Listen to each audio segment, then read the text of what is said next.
Good afternoon, everyone. I'm Walter Steed, Chair of the Meridian Transportation Commission. I'd like to call the Monday, February 3, 2025 meeting to order. Someone coming in said it felt like they had just been here. I agree. I don't know why January went by so fast. On the roll call, Mr. Ballard. Present. Mr. Shoemaker had told us he's traveling. Is he online? Mr. Chair, I don't think so. Okay. Mr. Lancaster. Present, Mr. Chair. Welcome. I am present. Mr. Hopkins, Lewis, Present. Jared Smith, Present. Tom LeClaire, and I do not see Lily Miller. She is not online. Okay. Snow day for the school Could be. teams? Could be. I am surprised and shocked not to see John Wasson. Ms. Kleffenstein? Present. Thank you, ma'am. Ms. Carson? Present. Possibly out pushing buses. Present. No. Ms. Mr. Chair. Taysom? Mr. Chair, I do have Ms. Carson online. I don't know if they can hear us online again. So let's maybe try Justin next to see if he can hear us. I can hear you. He's trying to talk, but we can't hear him. So just give me a second. Want me to hold a minute? Okay.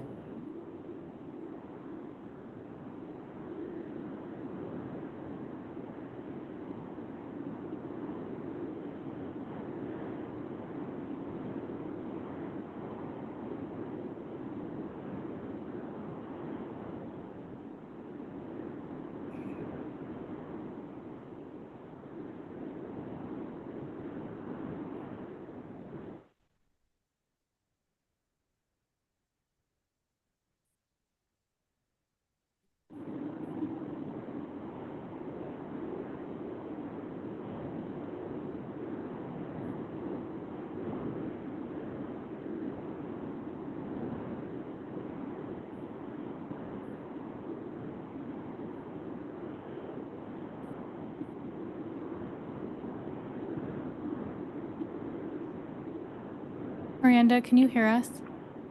Or can you try talking again? I can hear you. I don't know if you can hear me. Justin, we can hear you. Thank you. Yep.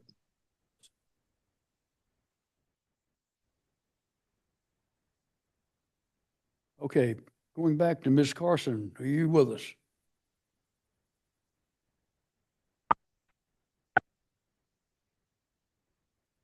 We heard a bump. I did hear her earlier when you were calling, but not that time.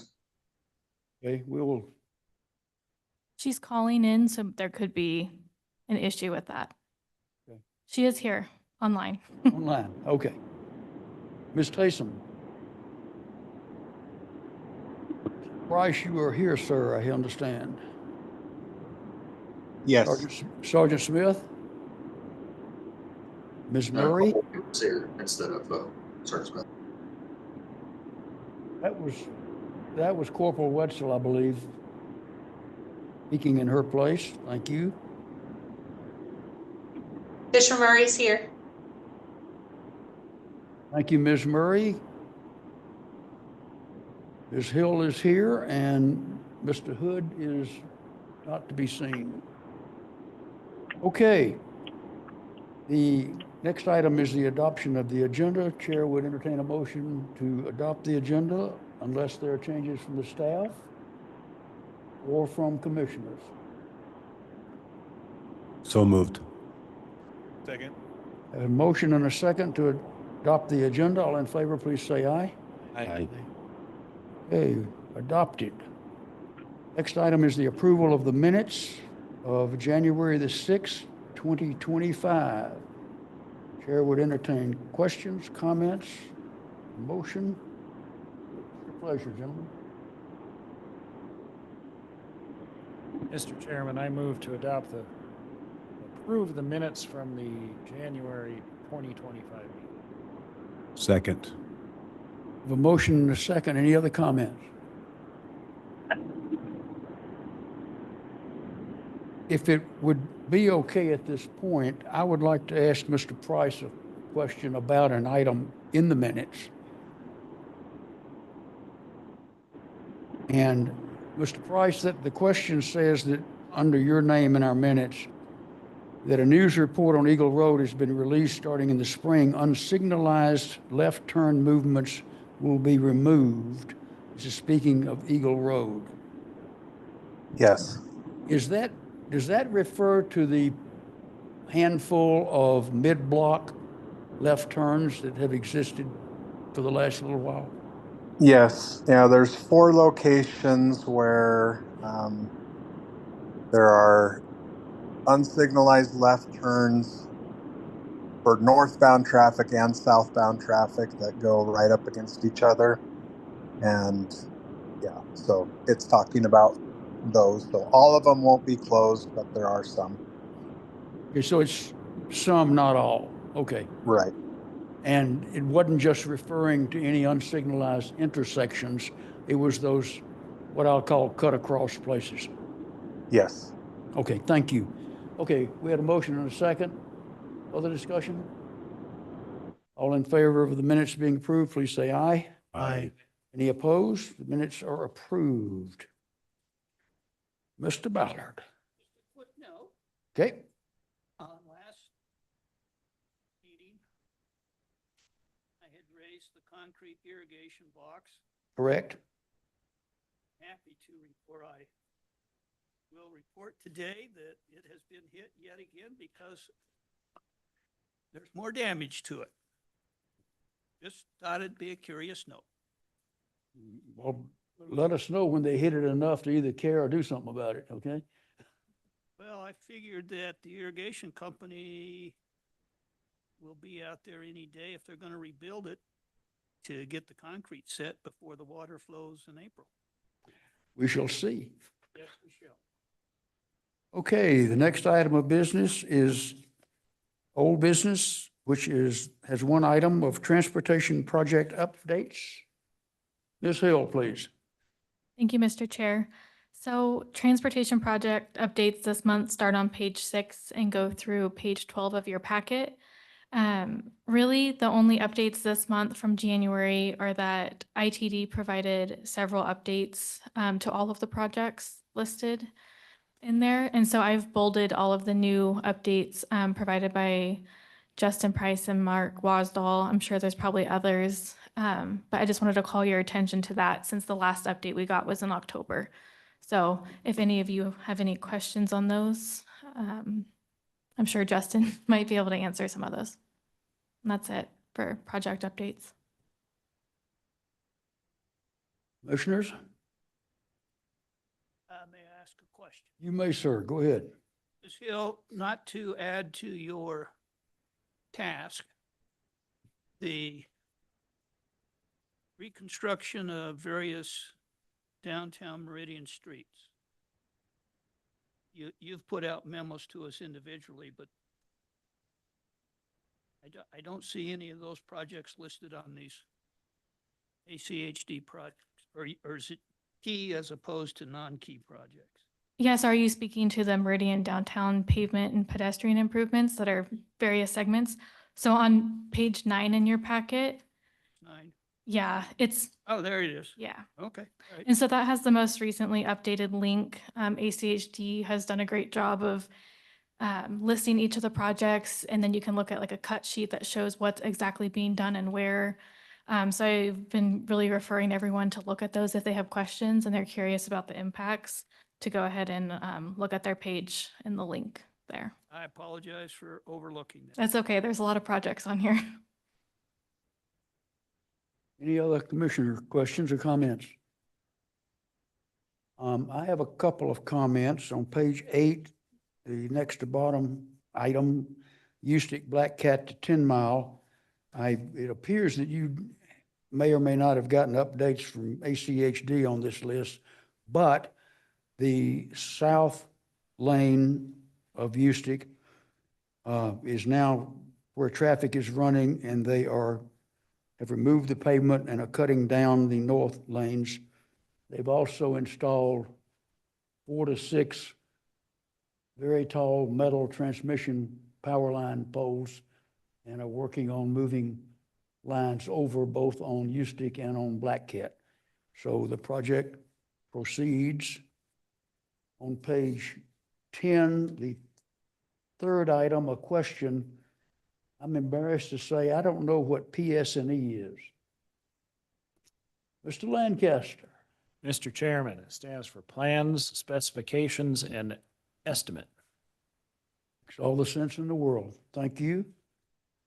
And a question for Mr. Price, if I may, on page 10, the middle of the page, speaking about I-84 to Franklin of State Highway 16 extension.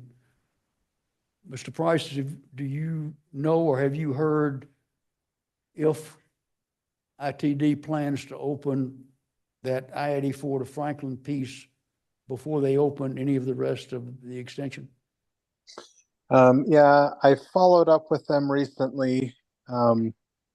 Currently, the plan is for all except for the interchange at State Highway 16 and 44 to open in early 2027.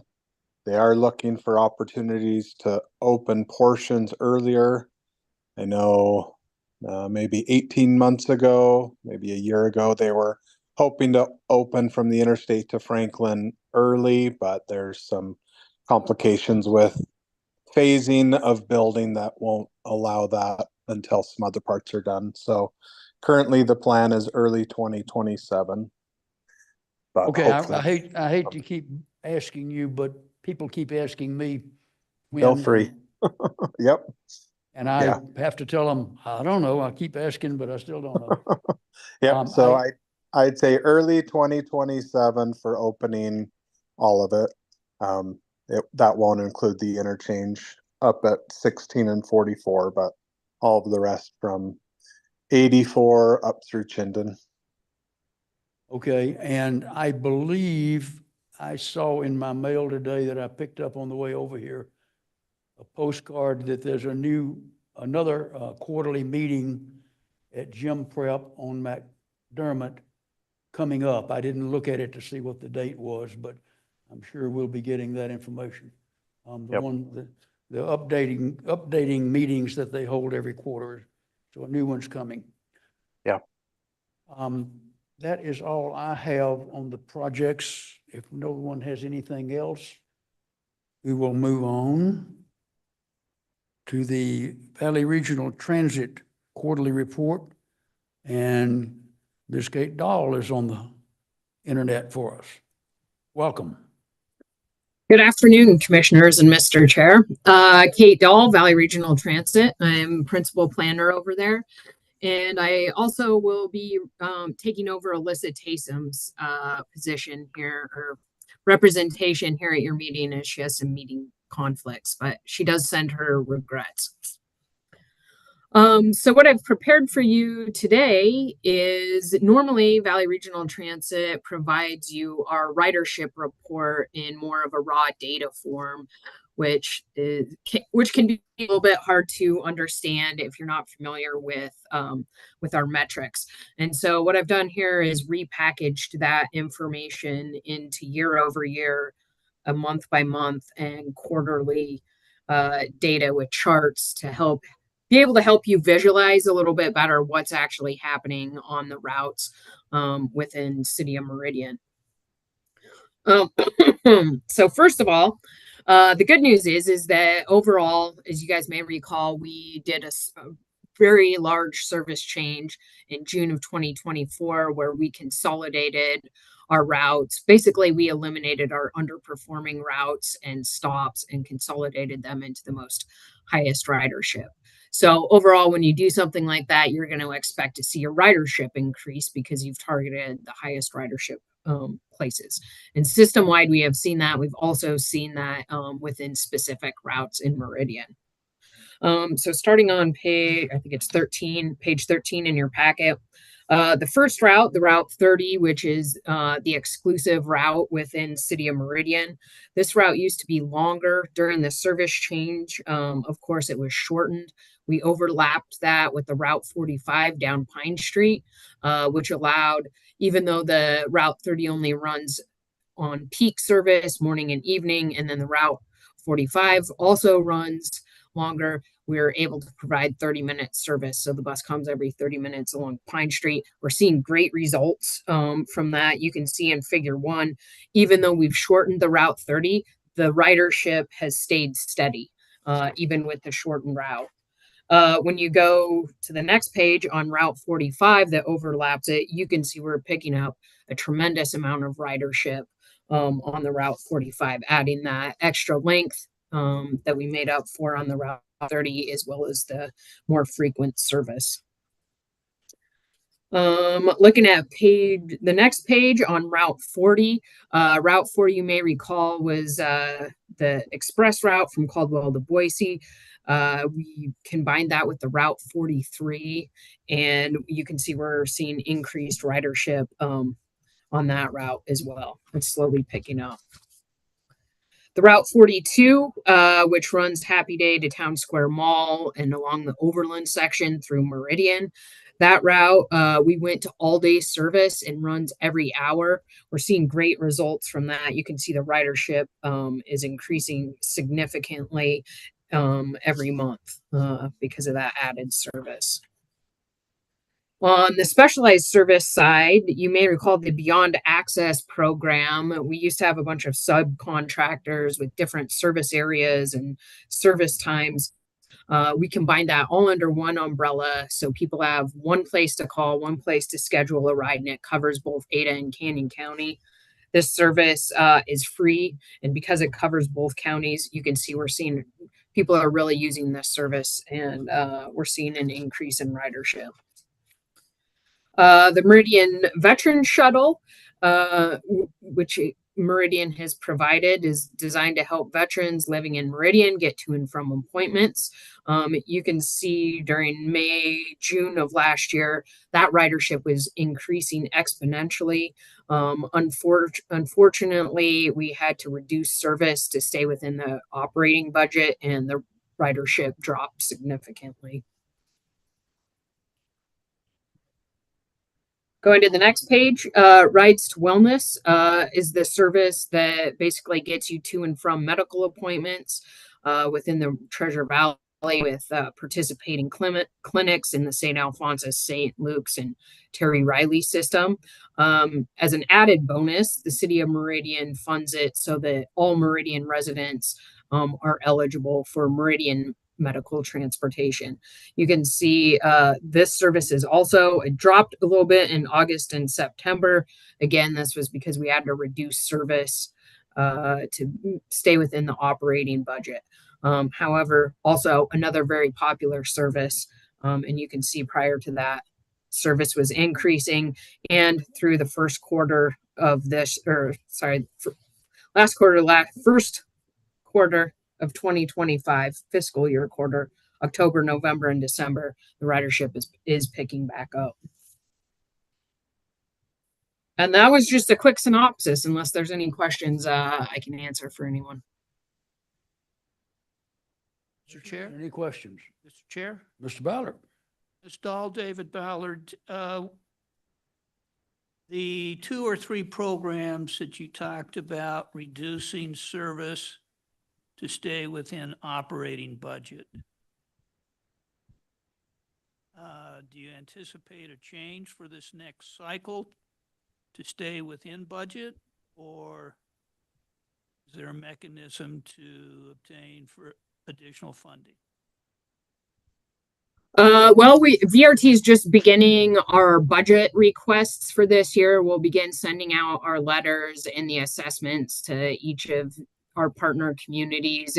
And really, it's just going to depend on, what funding we're able to gather from our partners this year. Follow up. And remind Yes, me, sir. Ms. Dahl, and I apologize for not remembering, your funding comes from what sources? Our funding, so we don't have any direct tax funding like other government agencies. So we have to basically request from each of our partners. So City of Meridian, City of Boise, City of Nampa, City of Caldwell, CWI, BSU, Canyon and Ada County, the highway districts, all of the other communities within those counties. We have to go to each one of them individually and request funding every year to fund our service. And then we use that local funding as a match to get federal funds. Thank you. You're welcome. If I may follow up on Mr. Ballard's question regarding the Meridian's Veterans Shuttle. Is that, except for match money, is that paid for entirely by the City of Meridian? That's a great question. I actually don't know that off the top of my head. But I can certainly find out and report back next month. And I don't know is better than a wild guess. And the second question would be, when you look into that, can you take a look at what the dollars per ride are, and a suggestion possibly for staff when they're talking to the City Council of Meridian about how many more riders you might be able to get per dollar. If it fell dramatically because you had to cut back, there ought to be a mathematical way to kind of figure that out. And if the answer is such that for another $150 you can get 2 more riders, might be some way to get them to give you the $150. Probably not that cheap, but commissioners, other questions for Ms. Dahl?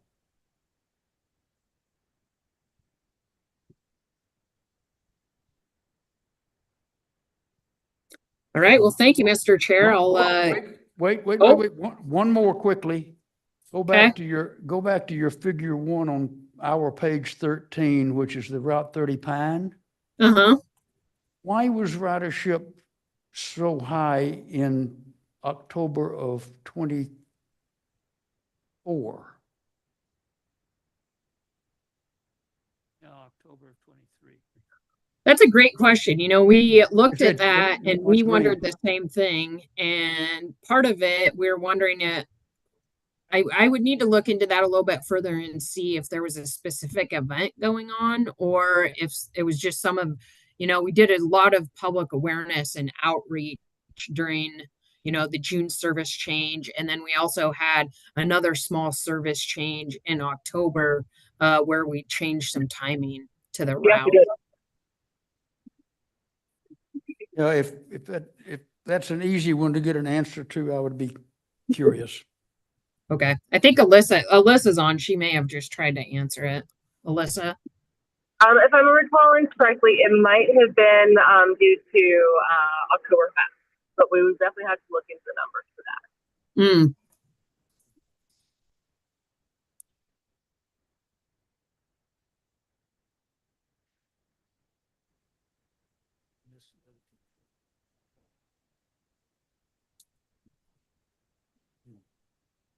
You got your question. Yeah, same question.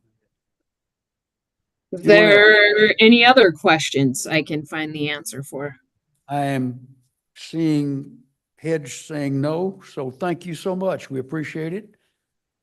And welcome. Thank you so much. You're gonna take Ms. Tafson's place with us every month? That's correct. Okay, welcome. Yes, Mr. Chair. Thank you. Yes, sir. I recalled that we had invited Ms. Taysom a couple months ago to do an update on ridership, so happy to hear this. Thank you. Okay, the next item on the agenda is the 2025 roadway intersection and communications community program prioritization. And we have Ms. Inselman here from ACHD, not to present, but to answer any questions commissioners may have. And I understand that the subcommittee held a single meeting back on January 13, I believe. And if I'm not mistaken, Mr. Smith, you are the chair of that little group. Yeah, I am. I think, Heather, did you want to kind of run through? I was going to Oh. tee it up, but the Okay. chair Oh, kind of yeah. stole my thunder. So I was just going to let the rest of the commission know when we met and what the goal is here. And it's really to finalize our recommendation to council. So I'll give it over to Mr. Smith. Absolutely. Yeah, so what I'll say at, I guess, a high level is not too much was radically changed on a substantive level. There, from last year to this year, we went back from having a programmed and a non-programmed list back to one consolidated list. So if you see some duplicate number ones, number twos on there, I believe, yeah, that is due to that. So the only real major changes that I recall, and the other commissioners present can correct me if I'm wrong, were generally, you'll see Amity and Locust Grove on the first page, and then you'll see two clusters, one about Cherry Lane, Black Cat, and then McMillan, Meridian Road, Linder, Locust Grove. Kind of clustering the construction projects together in the order, to, you know, kind of try to say if we're building here and we're planning a project here, what can we just knock this other thing out at the same time? That is realistically, I believe, the extent, I guess, to my memory, the extent of the changes we made. There's some slight reworking up and down the list, but nothing too extreme. I believe we got through number 20, around the top 20 on these lists, and then on community programs, you'll see a similar thing. I think the top, you know, most important ones are still up there: Stoddard, Victory to Overland, and there's just some slight changing, I think, within the rankings. You know, especially near the top. I think, you know, again, to my memory, that is the extent of the big changes worth noting. Any of the other commissioners, is there anything I missed that were part of the subcommittee? Other input, comments from subcommittee members, please? Mr. Chair. Yes, sir. Yeah, I was kind of wondering, Heather, when we did that Locust Grove intersection and moved it up, was it always titled interim? Are you speaking to the project description? 7, yeah, yeah, and the project description, it says it construct an interim signal. Yeah, and it has said that for quite some time, I believe, and we can look into if we want to change that, because I know that has changed over time. I almost thought that there was another one that was way down on the list that was the permanent construction of that intersection, but I could be wrong. I can't see it on my list, so. Is Mr. Chair. is that a city interim or an ACHD interim?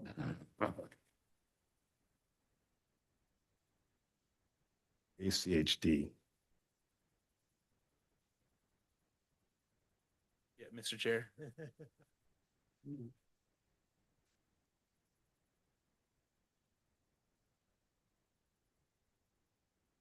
Thank you, Mr. Chair. For the record, Christy Enselman, I'm the planning supervisor at ACHD. So the lists that are provided to ACHD during this process, project names and descriptions come entirely from the city. So if it's the city's request for an interim, then they would put that in the project description. But if they're wanting the full build out, then they would designate that in the description. Those aren't our descriptions. Okay, thank you, ma'am. Yes, sir. Yeah, thank you, Mr. Chair. I think, to my recollection, which my wife and many others in my life will tell you is flawed, so take this with a grain of salt, but I think, to my recollection, it was once, I think maybe 2 years ago, a request for a permanent, and feedback came back or something from ACHG that it might make more sense for it to be interim. And I remember last year we had a pretty significant discussion between the subcommittee, I think Caleb was there, about whether we could make it permanent. I think we talked a good amount on that. I don't know what came of it. I do remember that conversation around it. I don't recall the actual outcome of if we ever did change it to permanent.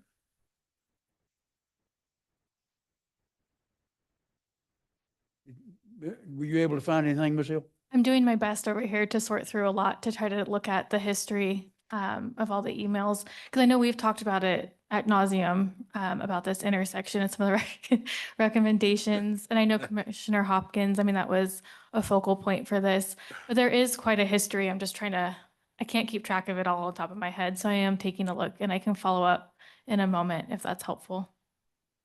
Mr. Chair, Yes, sir. if I remember correctly, it was programmed to be an interim one put in 2 years ago, and then all of a sudden it was shelved on the back burner for some reason. And then, so that was the story of the interim one. And I don't know that I've ever heard a coherent story on why they just can't put an intersection there to accommodate the amount of traffic that's coming through that intersection. Yes, ma'am.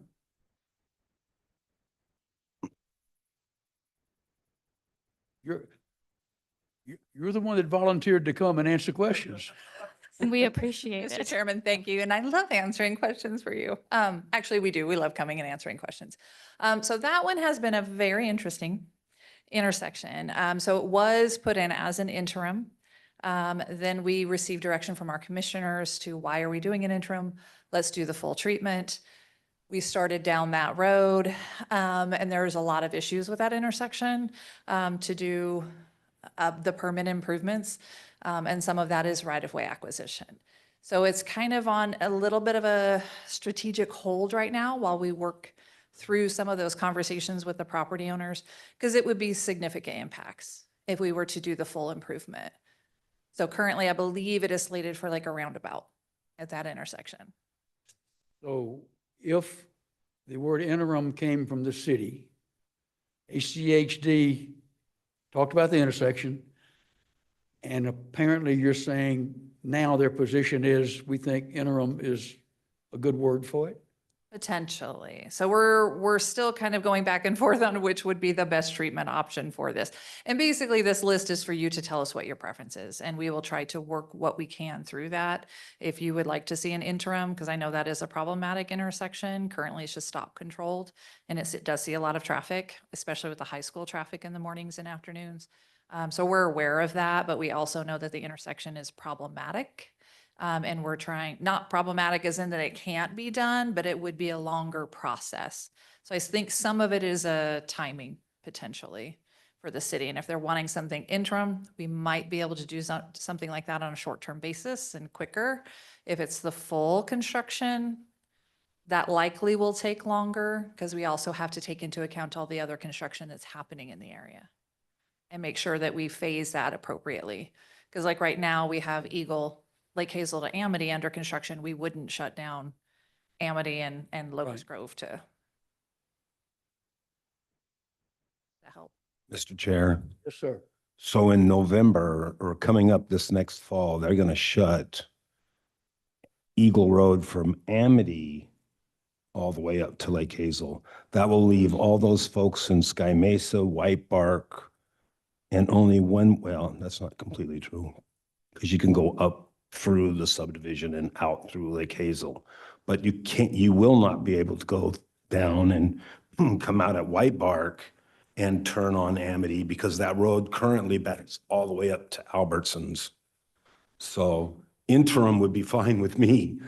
It would get people through there safer, but I don't know you're going to do that before you block that Eagle exit. Mr. Chair, Committee Member Hopkins, we do have that, I mean, Eagle, that project is currently closed, the entire roadway, including the intersection at Lake Hazel, and Eagle those are closed. Mm-hmm. The intersection at Amity is open, Eagle and Amity is open, but that whole mile, there are detours and there's some collector roadways that we're detouring people through, but that is currently closed and will be closed for a good while to finish that.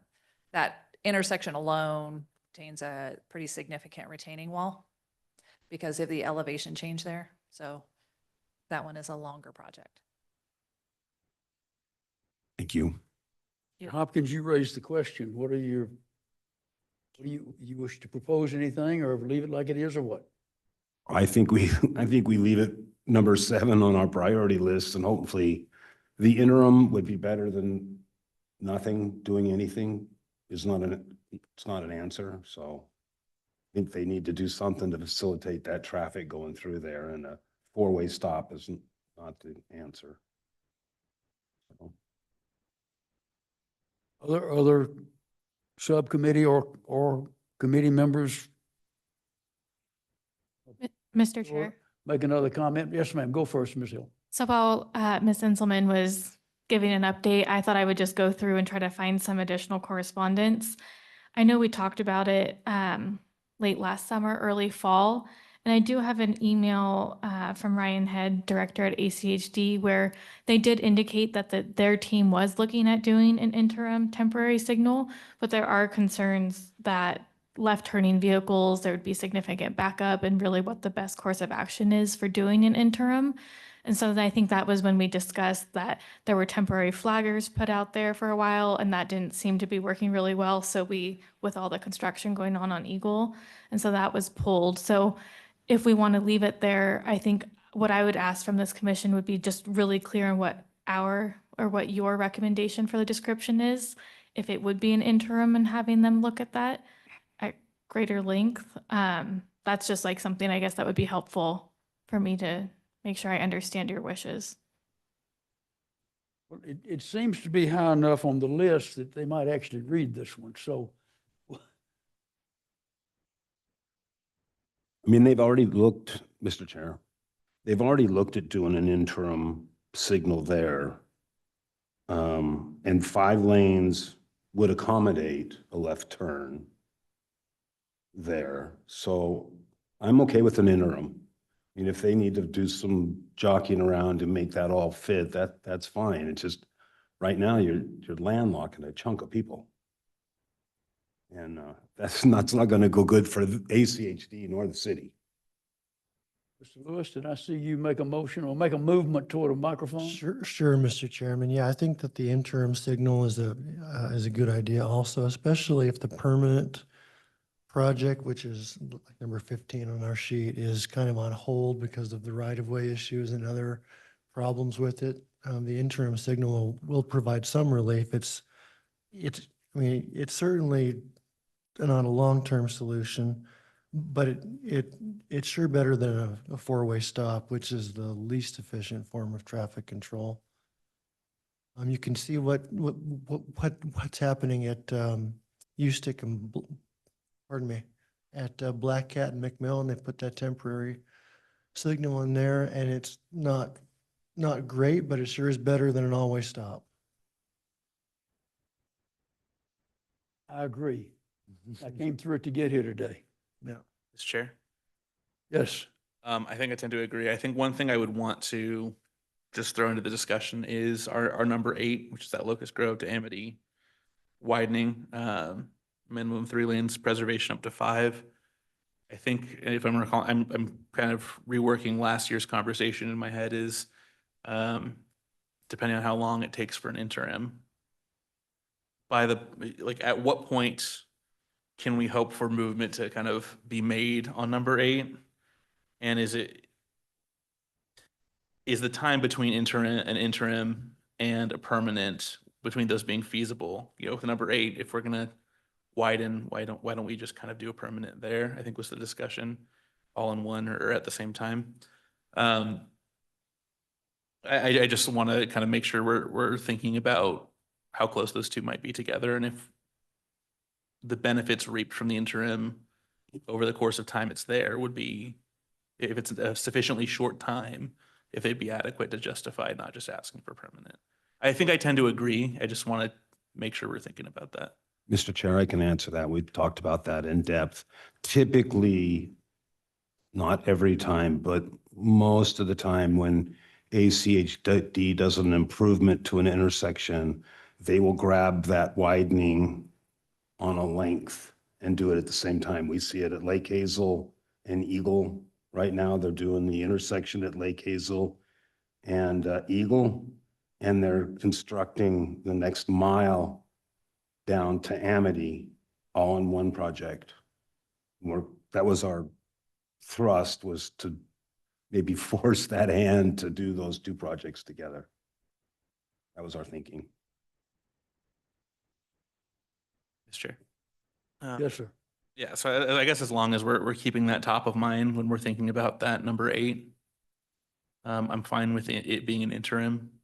I guess I don't want us to, I don't want us to revisit this next year and think, well, it's an interim, but wasn't there something about a permanent with number 8, you know? So I guess that's just the point I wanted to raise, but if we're good on kind of viewing number 8 as also potentially kind of a slight request for a permanent with that, that's kind of, 8 is permanent.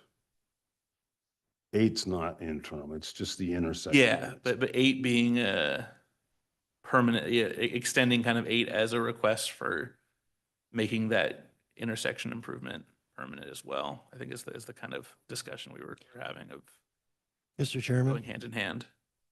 So the interim signal could tie with permanent project 8 or permanent project number 15. Pick your project, but number 15 is programmed and number 8 is not currently in the program. So I think that 15 will probably happen first.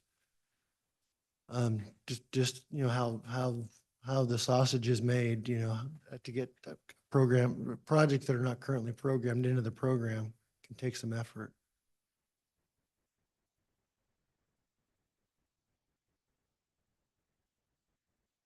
I trust you're not just here to answer questions, but to listen as well. Thank you. Other comments? Mr. Leclerc. Chairman, thank you. So I just had kind of a strategic question. We have projects programmed to be constructed, and we have many projects to be designed. And so would it be better for us to move some of these to be designed projects up when the constructed program to be constructed projects are kind of in the system already?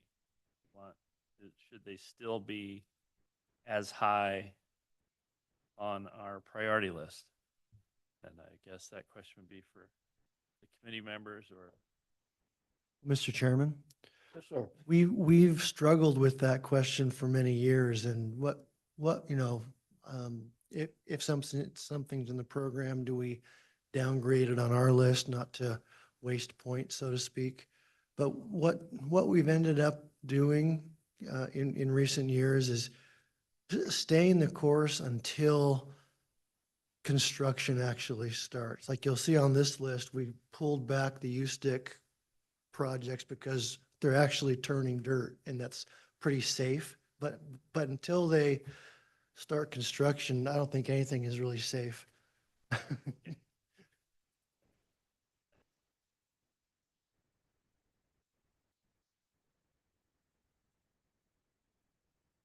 Other comments?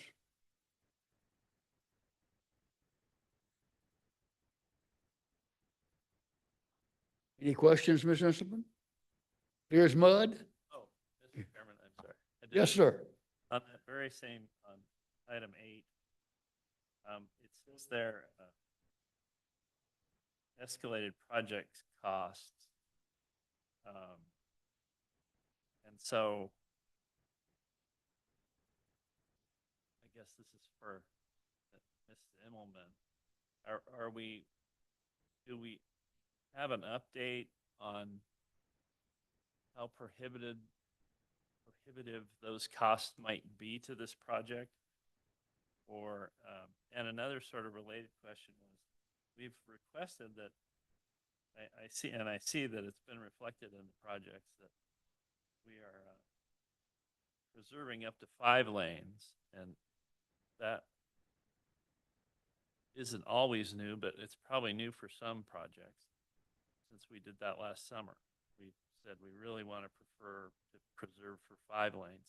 Is that raising right-of-way costs on this particular project, or are there other costs that are? You're talking about number 8, Locust Grove Road, Amity Road, Victory Road? Correct. Mr. Yes, ma'am. Mr. Chair, Councilmember Leclerc, Councilmember, sorry, Commissioner. committee. Not that many. Committee member. So with each project, I think Linder is a good example of potential escalated costs on a project. If we had originally planned for and development was approved on a corridor that we had originally slated as a 3-lane roadway, and now there is a desire from the city for us to evaluate that for 5, there is a likelihood of right-of-way impacts that could escalate the project significantly until and most of those corridors where we know that we are needing to evaluate a 3 versus 5 option, we're typically slating those with a concept phase, similar to what we did to Linder, so that we can do a thorough traffic evaluation, right-of-way evaluation on what that would take. Because like Linder, it's currently sitting at 35 homes that we would have to acquire for that corridor. So any corridor that has had build out at 3 lanes and we're looking at 5, there will be significant right-of-way acquisition. I guess significant is a heavy word. It's just some may have a higher home acquisition than we normally would see on a road widening project. So I can't say a number just yet. We don't know what the impact would be. We'd have to go through a concept phase first. Unless we receive direction from the city to go with the 3-lane. Well, regarding Linder and 35 homes, yes, there's a large cost there, but I would suspect the good news is that a fair number of those people are saying, please buy me, as opposed to don't you dare. So, Mr. Chair, there was definitely a large number that didn't want to live on a 5-lane road in the future. There is a small section that is basically asking us to not buy them out till they die. So we get a little bit of both anytime that happens. Some people don't want to be bought out, some do. So we look to potential early acquisition on that type of a project before we even get to design, because we know we're taking homes. Mr. Chair? yes, sir. Commissioner Leclerc's questions actually just have me thinking a little bit larger scale, longer term. Phrase this. In terms of, I guess, I'm sure there's been thinking regarding rising costs over the last few months regarding, and I'm going to say this as politically neutral as possible, but regarding importation of construction materials, shrinking labor supply, the inflationary pressures those have on home building and on roadway construction. Has there been any discussion of reprioritization regarding acquisition, with having to pay the fair market value of a home, for example? Those acquisition costs are probably going up in addition to the construction costs. Has that refactored any way how the commissioners or the staff is thinking about it? Has there been significant discussion on that?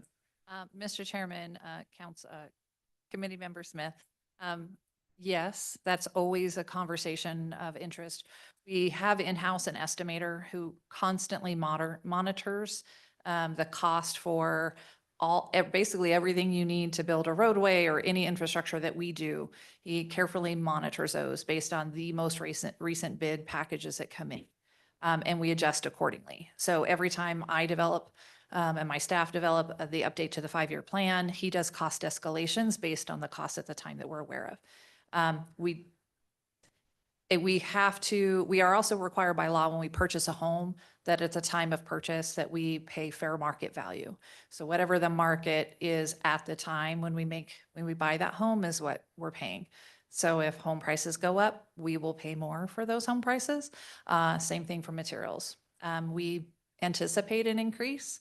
That increase, we don't know just yet. We kind of need to see the results of recent decisions and what that means. It very likely could result in less projects being done because the pot of money doesn't get bigger that we can use to spend on them. So yes, that can have an effect. Absolutely. We actually just did a presentation to our commission last year on the cost escalation of projects just in the last 5 to 10 years, and it's significant.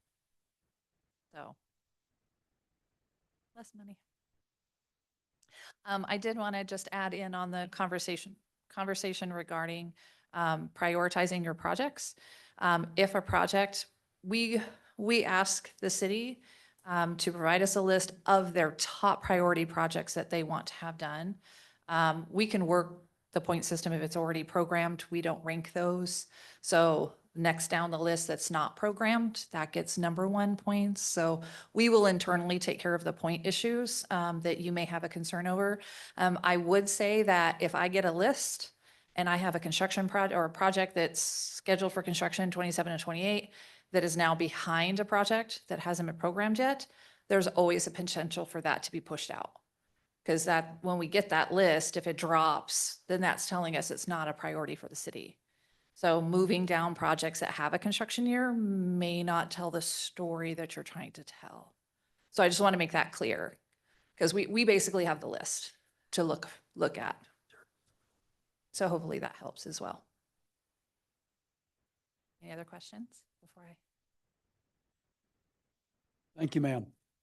I will mention that Ms. Inselman has with her, and she can hand them out if you wish, a community programs prioritization methodology on both sets of lists. I don't know if we've gotten these before, if you want these. She brought them with her today. I didn't want to give them out for the discussion because I didn't want everybody reading them as opposed to looking at the list. Do you wish her to give them to you? Sure. Would you please, we'll just hold here a minute while you want to walk by and just hand them out? Thank you.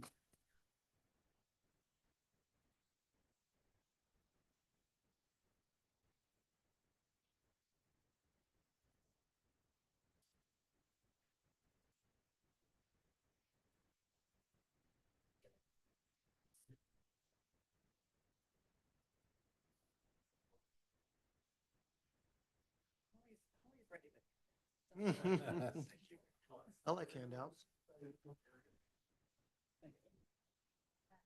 I have a set? Nope.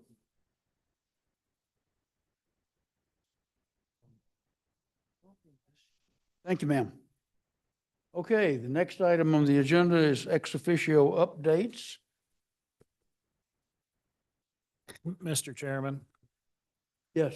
a point of order, we do have our community program still too. Oh, okay, I'm sorry. I was jumping to the conclusion that it all had said all you wanted to say about both lists, but I'll open it back up. I'm getting a yes from one of you and a no from the other one. So Mr. Lancaster, you have the floor. Mr. Chairman, I don't have anything to say other than we have another list too. So, yeah, that's it. Louis? Mr. Chairman, I think, and then after we look at the community programs, I think I need to vote to approve these so that Ms. Hill can take them to the higher powers that be. Okay. Mr. Chair, before we entertain any sort of recommendation, I have been asked to just ask a question about one of the projects on here, not with the intent to derail or, really take us down a rabbit hole, but just curious on the commission's perspective on projects that may have the potential for any public-private partnerships. If there's a developer interested in entering into a cooperative development agreement with ACHD, there is one project that has come up several times in the last year, and that's Ustic in Venable. We have it ranked at 31 total priority.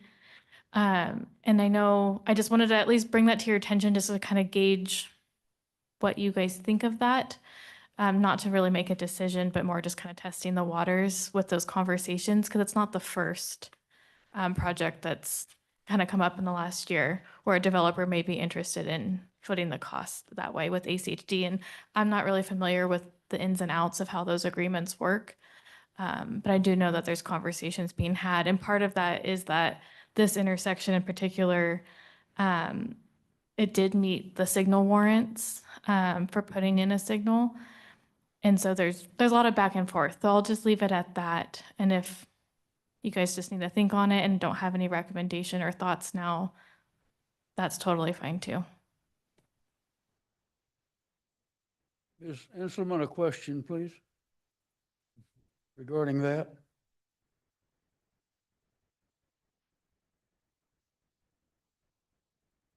if the list is the list, it gets adopted and all that, but along comes a developer with a checkbook. That I has would have never to happened. presume things can change. Mr. Chair, absolutely. Okay. When development comes in, it depends on the location, what funds are available for that.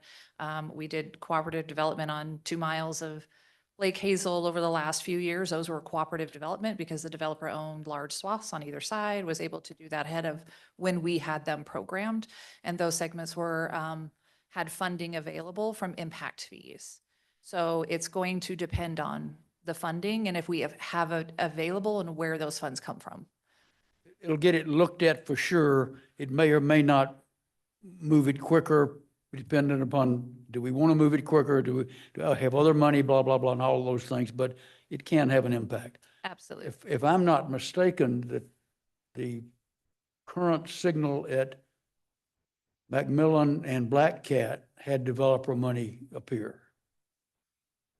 Mr. Chair, I'm not certain. There may be, that intersection would be impact fee eligible. So if there was a cooperative development, then there would be fees potentially available to, and I'm trying to remember, I believe there was a development that came through and I'm remembering very briefly. Yeah, there the was maybe southeast something- corner. Yes, that, And can potentially. my understanding is that developer money is part of the deal, but I get it, yeah. Yeah.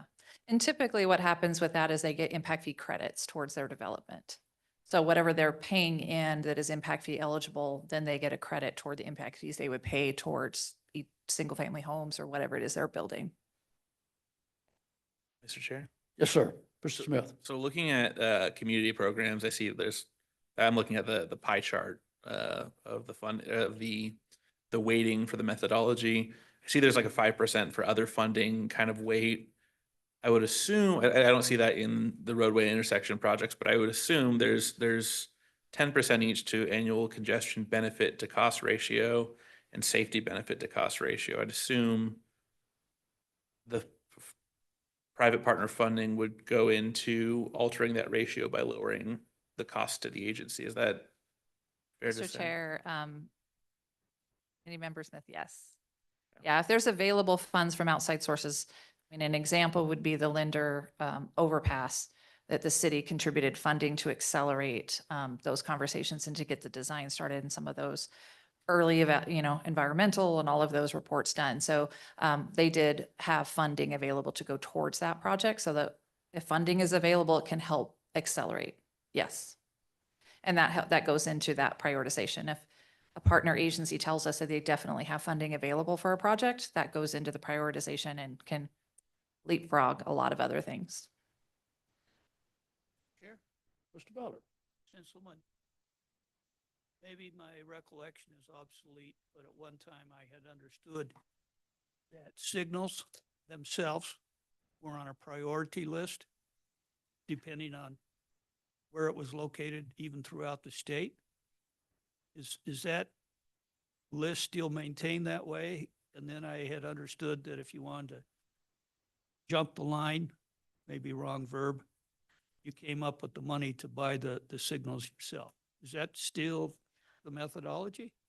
Mr. Chairman, I know that ACHE maintains a priority corridor list of arterial roads and intersections. And those ones that are identified through that, and that's our commission identifies those priority corridors. And so those, we actually have separate funding that we can use to accelerate some of those projects as the need comes for those priorities. There's a lot in the Southwest and South that are on that priority corridor list.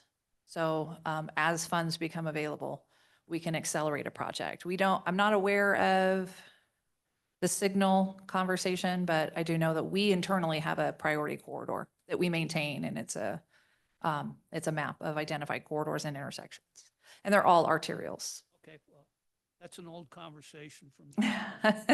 All right. Yeah. I need to update my knowledge. Thank you. You're welcome. Mr. Chair? Sir, Mr. Smith. I was just gonna, I don't know if you have anything you want to add, but I was just gonna offer kind of, I guess, my view on that kind of prioritization in light of Sinselman's answers. I think it sounds to me like the partnership is accounted for elsewhere in the process. So the way that I'm thinking about it is if there's a public-private partnership for a project that is already kind of high up on the list, maybe advancing it further, but or even, you know, from 31, moving it up some amount. But I don't know that it would, for me, take something that's 31 and really push it way up the list, since it seems like that's already being accounted for on ACHD side. So I guess I'm just trying to come up with, I guess, more of a blanket answer in terms of this specific roundabout project. We can move it some. I don't know in terms of points. I would move it to anywhere that would earn it points. But I'm just, I guess, trying to give some thoughts on overall what my rule of thumb would be if that's the guidance we're being asked for. If any other commissioners disagree. Anyone else? Mr. Chair, I don't know about anybody else on this. So as a subcommittee looked at several years now, what, 3 years we've done that subcommittee? And we've looked at the worst level of service, congestion, safety, and ranked them, not taking into consideration public, private, or any of that kind of stuff.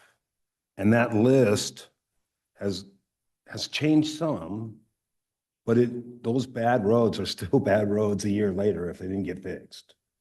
So when we do this, we don't get really into the weeds about, well, maybe, you know, maybe they're going to develop this.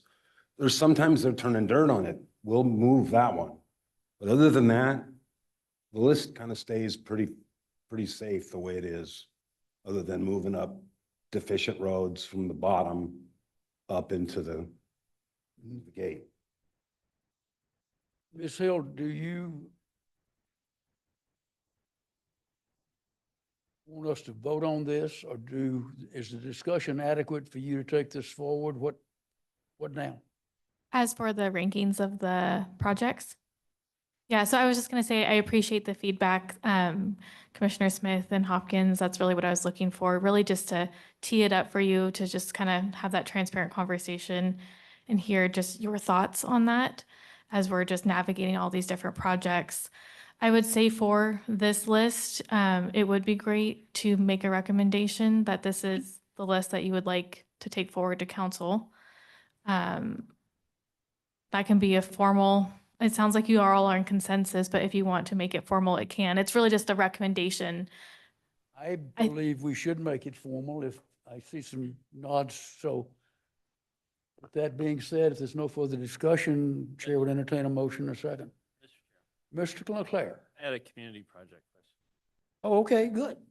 It's item 4, the Main Street, King Street. Says it's to be completed through RPI initiative. Into the mic, please. Is it on? It says, so Main Street and King Street pedestrian crossing, number 4. It says the project will be completed through RPI initiative. Do we think it's 2026 or when? And then the RPI initiative, how does that work? Those are my questions.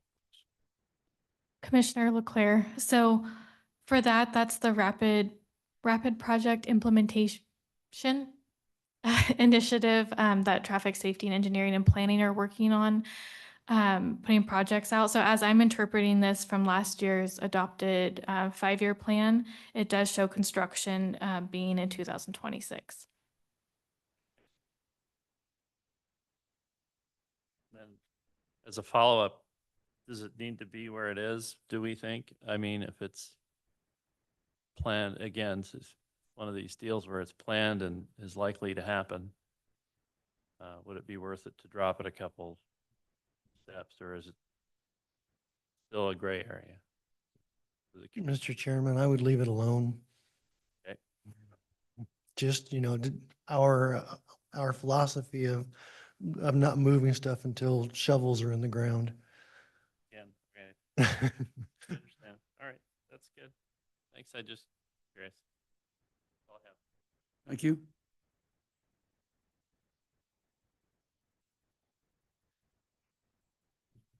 Mr. Smith.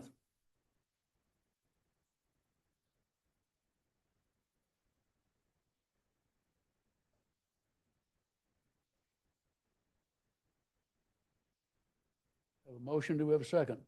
Second. Motion by Mr. Smith, second by Mr. Lewis. Any discussion? Or further discussion? All in favor, please say aye. Need a, Aye. Any opposed? Ms. Hill, you have list. Chair, Mr. Ballard. I have a curious question for Ms. Hill. Ms. Hill, you talked about partnership funding with the developer. In the context for that question, I was on a committee a couple years ago,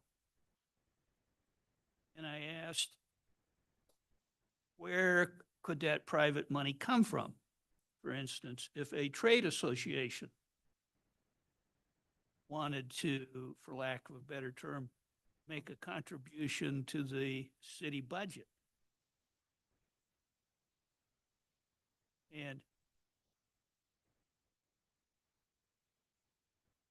that question got no traction because they were wondering where I was coming from with that. But I thought, well, if you have a neighborhood and they want to buy the signal, is there a mechanism for that private money to buy a signal?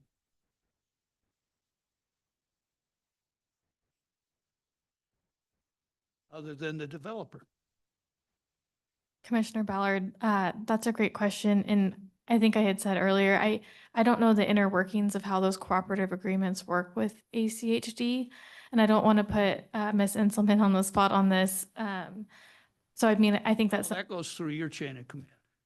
oh, with current planning? Well, just kind of curious. Yeah, I mean, it's something I can look into and get back to you. I don't want to speak, off basis on how I think that would work without making sure it's accurate. Well, not to be facetious, I don't see anybody coming down to City Hall and walking into the treasurer and say, hey, there's probably a shortage in the budget. Let me write a check. But, I mean, you look at it, it's called a contribution. And so, in any event, I was just kind of curious if it's limited to just developers or who it is that would put private money into a project. I'm not aware of there being any limitation on who it could be. Okay, thank you. Ms. Inselman, and you don't have to come up to the podium again, but a nod either way will work. Has an HOA ever put money into an improvement? See, there you go. There you go. Got you an answer. I wasn't out smoking the carpet when I asked that question. Okay. Not today. Well, not today. Maybe not before the meeting anyway. Okay. Moving along, ex officio updates. And since Ms. Kloppenstein is the ex officio present in the room today, she gets her choice whether to go first or last. Oh, thank you, Mr. Chair. Well, I will take the prerogative to go first then. Okay, help yourself. Okay, great. Yeah, Leila Klopfenstein, representing Compass. So first update for you all is that Compass recently, a few months ago, finished a groundbreaking study on how all 50 states fund their transportation systems. So it's really interesting, and there's a lot of information in that study itself. So what I've passed out to you is just an event notification. So we are holding an education series on Utah's road usage charge programs. So if you're aware of the gas tax, the road usage charge program or idea is a way of supplementing the gas tax. And so 3 states in the US have implemented one of these road usage charge programs. And so Utah will be talking about their program tonight and then tomorrow morning. So you are welcome to come to either of those events. So please RSVP to the email on the sheet of paper so that we can know how many people are coming. The second thing that I wanted to let you all know, and I will send out an email once we get all of our public materials put together, but is an upcoming public comment on the Let's Ride Treasure Valley High Capacity Transit study. So public comment will be available from February 10th to March 2nd. And we're going to be talking about or bringing to the public the results of our Tier 2 screening. And so we're looking at basically 4 different corridors and which transit modes, transit technologies best pair with those and what the cross sections look like and a bunch of other information. So we'll send out more on that public comment opportunity. The other thing I wanted to just let the commission know is that we do have something called Compass 101. So Compass is what's called a metropolitan planning organization. And so the 101 kind of gives you a rundown of what a metropolitan planning organization does, what Compass does, how Compass is organized. And so if you are ever interested in getting a rundown of what we do, let me know. We can set something up for the commission. So just thought I'd throw that out there. And then one last staffing thing that I would like to say is that our executive director, if you haven't heard, is retiring on February 14th. So we are welcoming a new executive director. His name is Craig Rayborn, and he comes from the Houston area. So you'll be seeing a new face representing Compass at the executive level. So just wanted to let you all know that. And that's all the updates from me. Chair? Yes, sir. Offenstein, I missed or didn't follow your comments about Utah and that funding mechanism that you described. Could I ask you to repeat that? Yeah, so the issue that a lot of different states and regions are facing is a transportation funding shortfall, not enough money to pay for the projects on the books. So one of the reasons for that, there's a ton of different reasons, but one of the reasons is that the fuel tax at the federal level, so the fuel tax is a percentage that you pay when you buy gas. That fuel tax has not been raised since the late 90s. So over 2 decades ago. So the purchasing power of the fuel tax has declined. And so one of the concepts on how to deal with that is a road usage charge system where you would pay tax based on how many miles you drive. And that's really to offset some of the impact of like more fuel efficient cars or even EVs using the roads without paying that gas tax.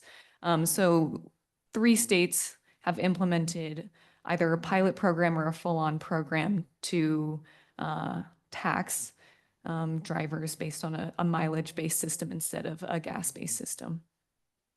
So let me follow up if I may. Some states, they call that toll roads. Years ago, that was called the ton-mile tax for over-the-road trucks. Is that what that conversation is about? The heavier the vehicle, the more you pay? It's similar, and I should preface this with I am speaking to the best of my knowledge. So I think those kinds of programs are more fee-based. So a mileage-based system would actually have to track, and there's different ways of tracking, but they would need to track how many miles a car actually drives, and then it's not a flat fee. It would require you to pay based on those miles. So if you drive, I don't know, very low mileage, you're going to pay less than someone who drives very high mileage. Oh, no, I appreciate that, and I'm not arguing. So trucks have to report their miles. Personal vehicles don't. There's significant pushback when you ask a private citizen to report how many miles are being driven in a car. It's a discussion point. I'm not arguing at all. Yeah, absolutely. And Mr. I would be happy to, it's a good point to make to everybody. If you want to learn more, from 6 to 8 o'clock tonight, 2 blocks down the street over at Compass's meeting room, is what I call it. There will be a presentation on this, and then tomorrow morning between 9 to 10:30, they'll have a similar, slightly different presentation by Mr. Ballantyne from the Utah Department of Transportation. So No, no, I if Mr. Ballard has managed to up your curiosity, Compass would love to see you there at either one of them. I'm going to go to the one in the morning. I've already planned to do that. Well, I appreciate you bringing that to our attention. Yeah, you got a sheet right over there. Okay, thank you, ma'am. Ms. Carson, if you're still with us and if we've got your voice working.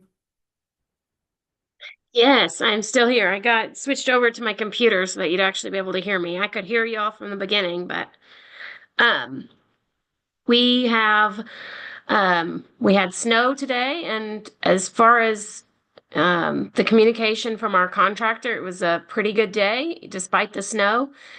So we're excited to have that first snow day out from under us and have a little bit less anxiety when the next one pops up. We got our ridership counts updated last month, and it was about the same as it was in the fall, which was surprising to us. We typically see a little bit higher ridership in the spring, so we're hoping that our next ridership count comes in a little bit higher. And we're meeting with Heather. We appreciate her reaching out to us so that we can meet with her and go over our integrated 5-year work plan. So we'll be doing that here soon. And that's all the updates we have. Thank you, ma'am. Ms. Dahl, are you still with us? Yes, I'm still here. Anything in addition to what you've already said from Valley Regional Transit that you'd like to mention to us? Well, the other couple of things that we're doing, we are updating Valley Connect 2.0, which is our long range transit plan. We last did that in 2018. We've done about 20 studies since then. And of course, perspectives have changed. Growth is happening. So we're updating that. We should be coming out with more information about that soon. We also just finished doing the bus stop inventory where we inventoried, we have almost 600 active stops in our transportation network. And so we inventoried the ADA accessibility, the amenities, and we'll be able to start putting together construction packages to improve our bus stops. Yeah, in addition to, I mean, we have all kinds of things going on, but those are some of the major things on the planning side. And then, as I said, we're going to be starting budget season and putting together requests and doing a lot of presentations around the valley. Thank you. Thank you, ma'am. Mr. Price, anything from ITD? No, nothing additional for me.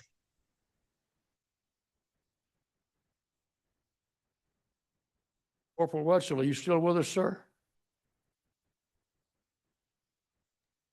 Yes, sir, I'm still here. Anything from the PD?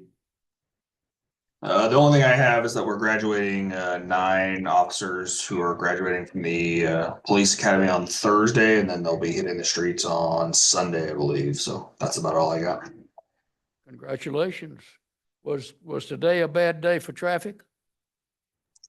To be honest with you, I was instructing all day, so I got I think I got the better end of the deal.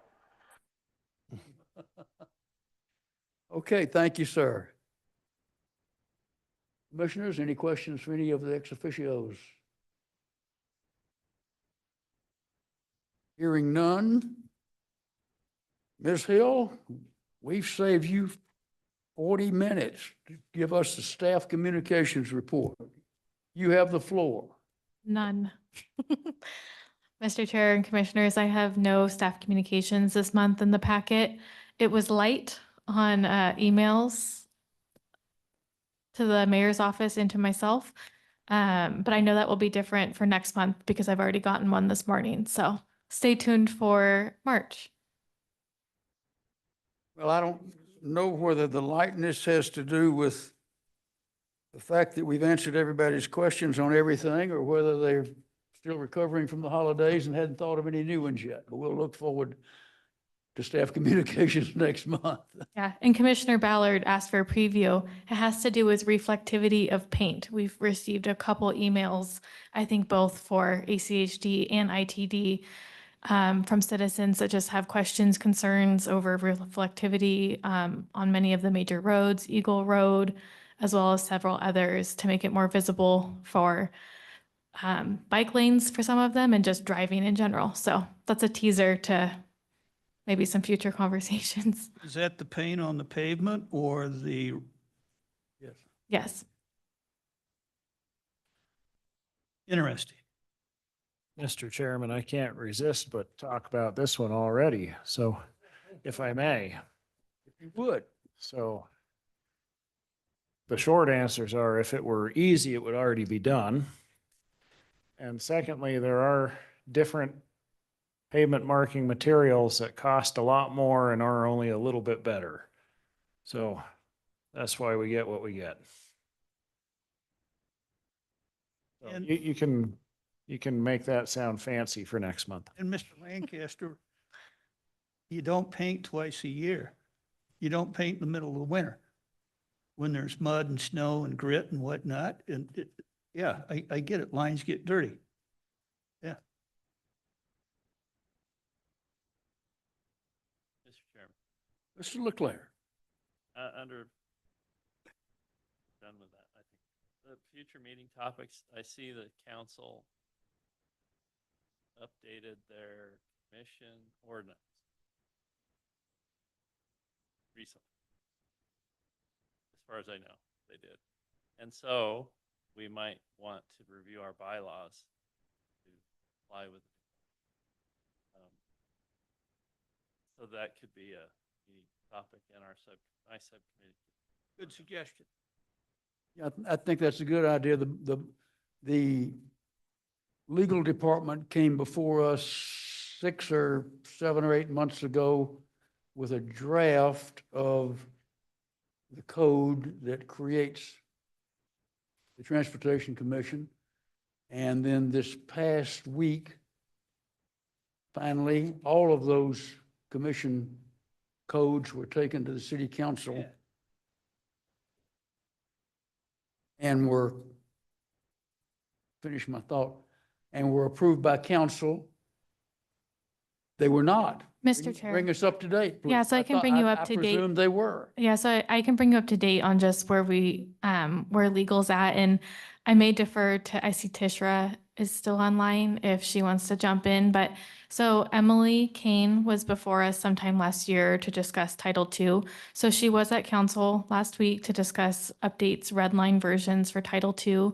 She's giving council some time, I think, to review them, and then she will be going back to council on February 11th to discuss those proposed edits.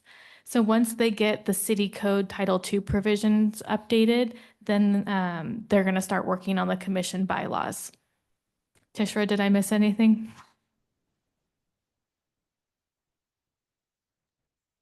Nope, you got it. Okay. Thank you. Thank you.